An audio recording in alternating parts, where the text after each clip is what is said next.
Hello and welcome to today's presentation of Meet You Where You Are, a tale of two Revit workflows. I'm Doug Elliott, your host, and joining me today is Ian Clemette, our RFA content specialist, and Seth Greenland, our ITM content specialist. So these gentlemen are going to be talking about our tale of two Revit workflows. Ian's going to be talking about RFAs in Revit and why they're a good workflow for you. Or Seth's going to be talking about ITMs in Revit and why they're a good workflow for you. So regardless if you want to use RFAs or ITMs, that's our focus of today, is to see how we can make use of those. Because what we're looking for is our constructible model, which powers our business today. And it's all about populating that model with the right information. So from the model, we can push workflows outward to the right people at the right time. Things such as QA, QC, model coordination, fabrication, of course, at the end of the product life cycle, handing that well-populated and information-rich model over to the owner. And I think we've all been feeling a little pressure to migrate to Revit. The industry has, I know MEP has, and it's really taking off. Here's 5 things that we're going to cover in today's presentation around that pressure to move to Revit. We're feeling the pressure. We need to work with our architects and engineers as they push that data upstream to us in a modern 3D platform with powerful parametric workflows. Things like change a pipe diameter or a conduit diameter in a schedule and have that populate in every view correctly and adjust accordingly for those changes you made, so nothing is ever out of sync like we have in AutoCAD. And of course, this empowers our better office to field communication, and it gives us a single platform to communicate with our design team upstream and then downstream from us. I'm joined today by Seth Greenland, our Fab Parts ITM specialist. Welcome, Seth. Thank you. Yeah, Seth Greenland. I work for Trimble as a product manager and work with the ITM content solutions. That's great, because that's what we're here to discuss today. So let's get to it. So we have to create a whole new database to use Fab Parts. No, that's one of the really good things about Fab Parts in Revit.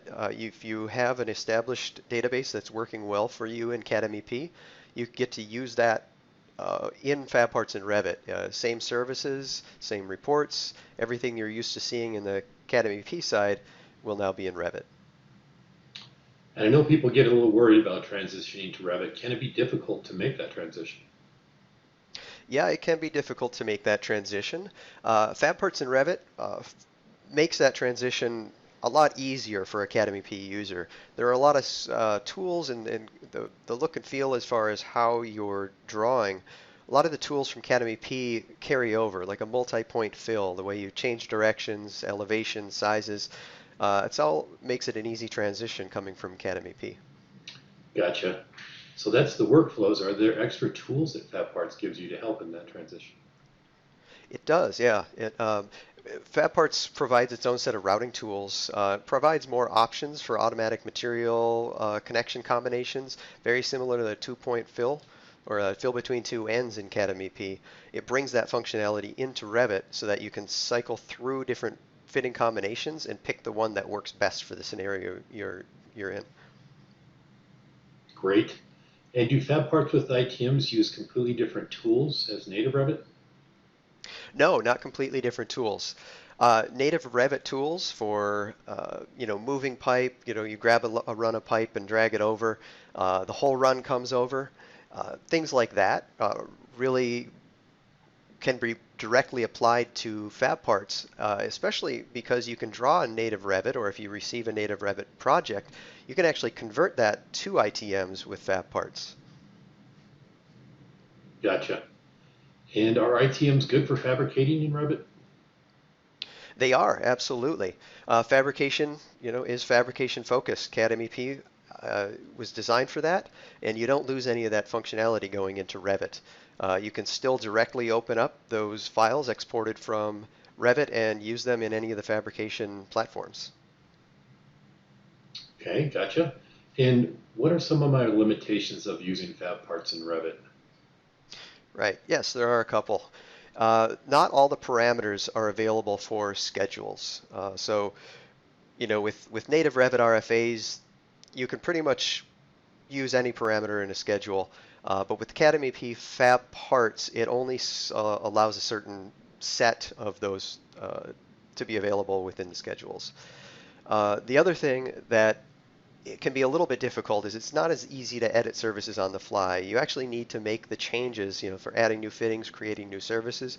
You have to make those changes in CAD/MEP and then sync those changes up to your Revit project. And that's great, Seth. Thanks for joining us today. Absolutely, thank you. I'm joined today by Ian Clemette, our Revit RFA specialist. Ian, welcome. Hi, good afternoon, Doug. My name's Ian Clemette. I've been working with RFAs and Revit for the past few years, and hopefully I can pass on some information. That sounds great. So earlier we heard from Seth the advantages of using ITMs. Why do you favor Revit and RFAs? RFAs or Revit families are the basic building block of everything within Revit. It doesn't matter whether you're looking at a fitting, a valve, a piece of equipment, an annotation, a title block. Everything is based around an RFA family. So to me, that's what Autodesk have given us. That I think is a good place to start everything else. That makes a ton of sense if that's our building block. So building on top of that, what are the advantages of using families? Again, because it is the basic building block, you can actually create your own families for within Revit itself. No external software required. You can add parameters to families, which you could use for schedules, reporting, filters, annotations. Everything could be extracted, edited, and all of this is from within the Revit software itself. No additional software is required. Gotcha.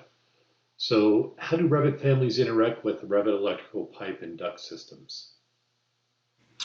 Revit itself is more than just a drawing software, it's actually a modeling software. Revit basically is heavily adopted by engineers because of the fact you can actually track information within the systems itself, the piping or plumbing systems. So because of that, Revit has tools to allocate color coding, make it easy to view, report, not just the physical components, but what they're actually doing. That's great. So we hear how Revits integrate or RFAs integrate better with Revit, but how do they help empower workflows downstream? Most of the major manufacturers now, and have been for a lot of years now, generating their own RFA Revit families for their equipment, for their products. Specifically because it is used heavily by engineering or engineers, as well as contractors. It carries so much information within the families themselves that can be extracted for bill of materials. It can be used with third-party apps for spooling operations, fabrication, duct and pipe fabrication applications, status tracking, etc. It's a whole world out there of what Revit itself can interact with. That's great. So we've been talking about the advantages of using RFAs. What are some of the disadvantages or limitations? One of the downsides is because RFAs are typically very information heavy. It's like I say, it's not just essentially a picture of a piece, but it contains things about what material it's made of. Is there flow resistance in the parts? Generating weights and connectivity and things. It's a lot more information. So in the RFA world, you typically will lose some speed.